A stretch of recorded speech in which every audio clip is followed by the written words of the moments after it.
So we're watching the prairie bluebells grow up, taking pictures of them and everything, and I realized I'm doing a huge disservice to the rest of the flock, the OGs of the bunch.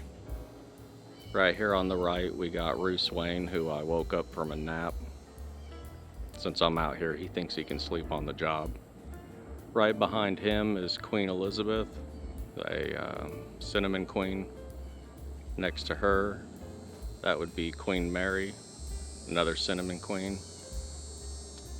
This one, just Easter egger. I know it's some sort of Americana, obviously, but that's Osprey. Here we have a younger black Australorp. That's Mollydooker. And last one is one of my favorites, Chili, is another cinnamon queen. They're a little upset right now because I've got the garden barricaded.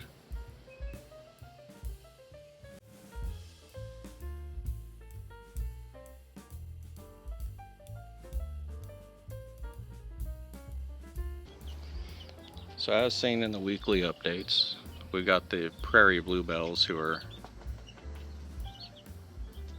taking a little dirt bath right now. They don't get this often. I'm giving them the day out here, and the photos that we're posting up on a weekly basis should catch up, because you'll notice right now they're a little bit bigger than our week 1 photos. But we'll take a tour of the big girl's nest real quick. So we had a bit of a storm come through, so we've got it double tarped right now. Try to keep the insides all dry.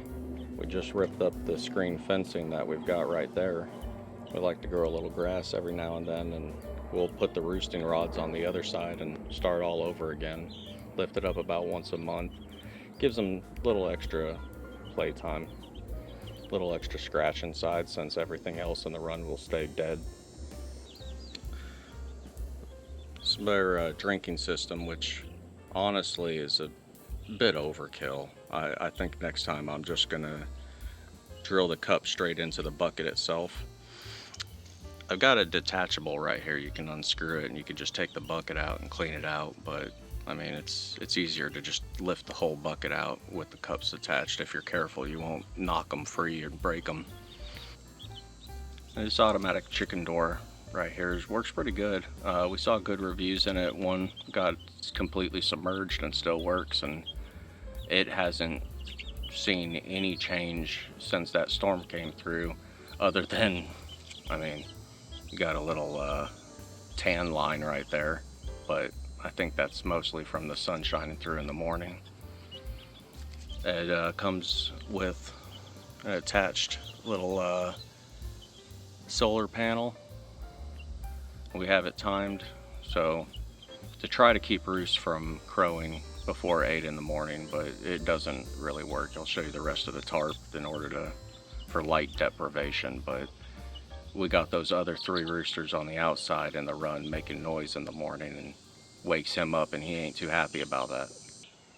After a lot of debate, that was the address that we had decided on, but I got it pulled back a little bit just to keep the water off. You got a slant up there, and we'll tuck away that thing. It is water resistant. It hasn't had any issues. One time we left it out, and we used to have it taped down, and now it just lays there because it took a beating from the storm, but it still charges great. And then we got bricks lifted up because we learned the hard way that the water will soak up through the boards at the bottom.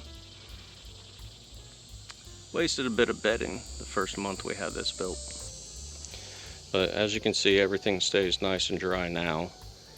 We got a little bit of pelletized bedding on the bottom after we wash it out, because it is water resistant in the inside, so that kind of was a double-edged sword when we first had this made.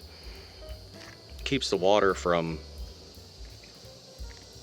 getting out, but it also makes it easier to clean, and it doesn't stain through. We can just come in here with the hose, spray it all out, and then put pelletized bedding on the bottom, kick the girls out for the day, and once it all becomes crumble, mix it up, flatten it out, throw the pine chips on top. A good layer of it. They don't seem to eat it at all. It's pine, so not that bad for them. But there's our one-door watering system. The only problem I had with this was that third cup on the right. When the chicks were younger, there's a little nipple with a hanging plastic thing that they were liking to chew on, and once they pulled that out, it leaked all the way through the bottom, and once again, that water sealant, it just soaked everything on this half, because it is hooked up to that bucket outside, so it drained the whole bucket. And when I put them on now, I like to clip the little extra hanging dealie off of them. But there you have it. This is the run/coop thing that we like to keep a little lower for, you know, when we get little bitties. And then once everybody gets about the same age, the buffs can move into that thing. Now for this one, I'm not going to give a tour quite yet. I just want to give a little sneak preview. As you can see, there's still just a tad bit more left to be done. Till next time, see ya.